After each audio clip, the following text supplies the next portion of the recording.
Hello दोस्तों यहाँ पर हमारे पास है क्लास 10th मैथ का जो चैप्टर है 9 त्रिकोणमिति के कुछ अनुप्रयोग। ठीक है, उसी चैप्टर से ये वाला जो प्रश्न है ये काफ़ी इंपॉर्टेंट है और ये बहुत बार पूछा है और ये 6 नंबर के लिए पूछा है। ठीक है, देखिए बहुत ही आसान प्रश्न है। इसमें कह रहा है कि एक 80 मीटर चौड़ी सड़क के दोनों ओर आमने सामने समान लंबाई के दो खंभे लगे हुए हैं। ठीक है, अब इसका फिगर कैसे बनाएंगे, देखिए सबसे पहले एक सड़क दर्शाएंगे।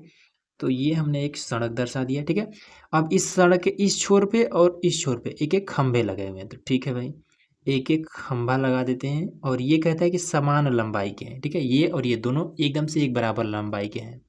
थोड़ा और बड़ा कर देते हैं बस। ठीक है, उसके बाद से कह रहा है कि इन दोनों खंभों के बीच सड़क के एक बिंदु से, ठीक है, कहीं पर इसी सड़क पर कहीं एक बिंदु लेना है।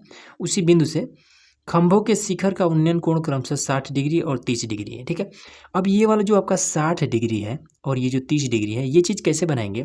तो जैसे मान लेते हैं कि एक बिंदु हम यहाँ पर लेते हैं।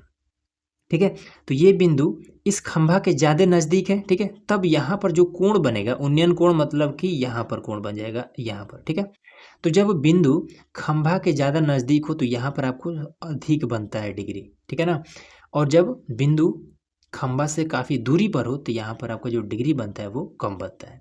तो ये हो जाएगा 30 डिग्री। बस ये बात आपको हमेशा याद रखना है। ठीक है ना, तो जब खंभा के जितना ही नज़दीक जाएंगे ये डिग्री हमेशा बढ़ता जाएगा और खंभा से जितना ही आप दूर भागेंगे ये डिग्री आपका कम होता रहेगा। ये याद रहेगा ना।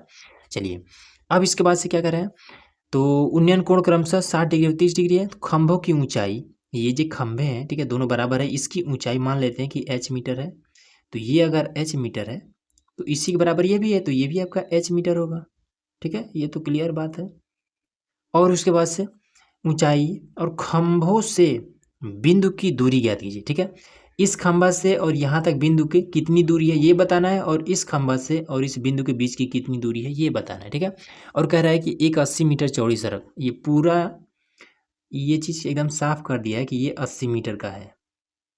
ये जो पूरा सड़क है ये 80 मीटर चौड़ा है। ठीक, बस अब हमें बताना है कि यहाँ पर जो अपने बिंदु लिया है, इस बिंदु से यहाँ तक कितनी दूरी है और इसी बिंदु से यहाँ तक कितनी दूरी है। बस क्लियर हो रहा है ना।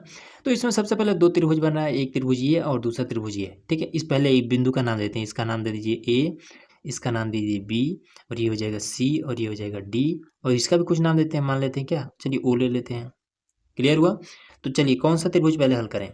तो सबसे पहला चीज़ कि हमें यहाँ से यहाँ तक दूरी बताना है और यहाँ से यहाँ तक दूरी बताना है। ठीक है, और टोटल दूरी है 80 मीटर। ठीक, अब मान लीजिए कि इस 80 मीटर में से मान लेते हैं कि इसका दूरी है x मीटर। ठीक है, b से o तक की दूरी मान लेते हैं कि x मीटर है। ठीक, ये हमने मान लिया x मीटर है। अब ये वाली जो दूरी बची ये कितना बचेगा, तो 80 मीटर टोटल है, उसमें से x मीटर माइनस कर दीजिए। तो 80 मीटर में से माइनस x मीटर बच जाएगा यहाँ से यहाँ तक की दूरी। ठीक है, चलिए फटाफट हल करते हैं। लिखिए यहाँ पर हल, हल, और एक त्रिभुज इसमें से ले लीजिए। कौन सा त्रिभुज ले लें, तो ए बी ओ ले लेते हैं। त्रिभुज ए बी ओ में, ठीक है, एक त्रिभुज काट देते हैं। चलिए, अब इसमें ये हमारा लंब होता है, ये हमारा आधार होता है। तो लंब और आधार किस में होता है, तो ये लाल बट्टे में के ए, ये कहीं साइड में लिख लीजिए। तो लंब और आधार ये लास्ट वाले में है। ठीक है, तो पहला होता है साइन कॉस टेन, टेन में होता है। तो यहाँ बता देंगे कि टेन थीटा बराबर होता है लंब बटे में आधार। थीटा का मान है 60 डिग्री, तो यहाँ पर हो जाएगा कि टेन 60 डिग्री बराबर में लंब है आपका h, आधार है आपका यहाँ से यहाँ तक दूरी x है, x हो जाएगा। तो टेन 60 डिग्री का मान ये आपका हो जाएगा √3, और इधर आपका h और यहाँ पर हो जाएगा x। ठीक, अब x को इधर भेज दीजिए। तो x को इधर भेजेंगे तो कितना हो जाएगा, ये आपका हो जाएगा x √3 बराबर में h। ये आपका एक निकला। ठीक है, चलिए दूसरा काम, दूसरा त्रिभुज में आ जाते हैं। तो इसमें लिखेंगे कि त्रिभुज COD में, COD में, तो चलो भाई COD में कर लेते हैं। तो इसमें लंब ये है और आधार आपका ये वाला है। ठीक है, तो आधार O से D तक कितना है, 80 माइनस x है।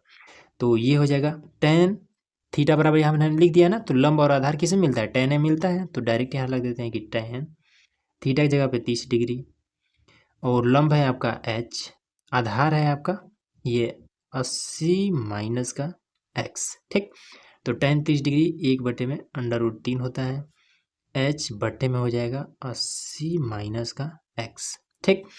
अब क्या करते हैं कि 80 को 1 के साथ गुणा कर देते हैं और इसको हम इसके साथ गुणा करा देते हैं। तो ये हो जाएगा 80 माइनस का x बराबर में h अंडर रूट में 3। ठीक है ना। अब यहाँ पर हो जाएगा 80 माइनस का x बराबर में h का मान ये वाला, तो x अंडर रूट में 3 और गुणे में ये अंडर रूट में 3। तो अंडर रूट 3 गुणे अंडर रूट 3 कितना हो जाएगा, तो पहले 80 माइनस का x कर लेते हैं। तो ये अंडर रूट 3 गुणे अंडर रूट 3 हो जाएगा 3 और ये वाला x तो हो जाएगा x। ठीक है, इसको हम इधर भेज देते हैं।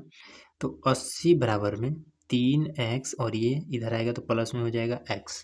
ठीक, तो ये कितना हो जाएगा आपका, तो 80 बराबर में 4x। अब इसको इधर भेज देते हैं तो 80 बट्टे में हो जाएगा 4 बराबर में x।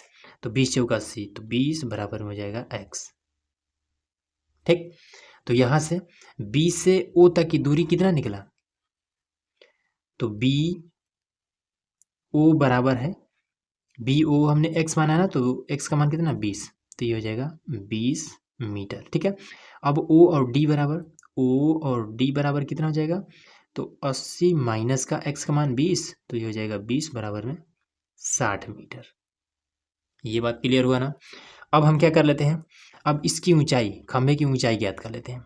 तो x का मान यहाँ पे पुट कर देते हैं, तो ये हो जाएगा 20 अंडर रूट में 3 बराबर में h। ठीक है, अंडर रूट 3 का मान यहाँ पर दिया है, यहाँ पर हमने नोट नहीं किया है। अंडर रूट 3 बराबर दिया है आपका कि 1.73 बराबर में हो जाएगा h। गुणा कर दीजिए, तो 2 3 6 हो जाएगा, 2 7 14 का 4 हो जाएगा, 2 एकम 2 और ये 3 हो जाएगा। अब ये एक जीरो है ना, तो पहले तो यहाँ पर देखिए 1 और 2 अंक के बाद दशमलव है, तो यहाँ पर आपका दशमलव लग जाएगा। ठीक है, लेकिन ये वाला जीरो भी तो है ना साथ में, तो साथ में ये वाला 10 ऐसे रखे रहिए। ठीक है, तो इसके वजह से ये वाला दशमलव पीछे आ जाएगा, तो 3 4 दशमलव में 6 और बराबर में h। ठीक है, तो मैथ का नियम होता है कि इसके दशमलव का आगे कुछ नहीं है, तो जितना मन करे उतना जीरो आप बढ़ा सकते हैं। तो बस इतना ही हमने बढ़ा लिया और ये सिंपल हमारा आंसर आ गया। बात क्लियर हो गया ना। तो उम्मीद है कि ये चीज़ आपको एकदम से इजीली समझ में आ गया होगा। तो चलिए मिलते हैं नेक्स्ट वीडियो में, जिसमें हम लोग और भी इंपॉर्टेंट क्वेश्चन को हल करने वाले हैं। तो उसके लिए चैनल को सब्सक्राइब कर लीजिएगा।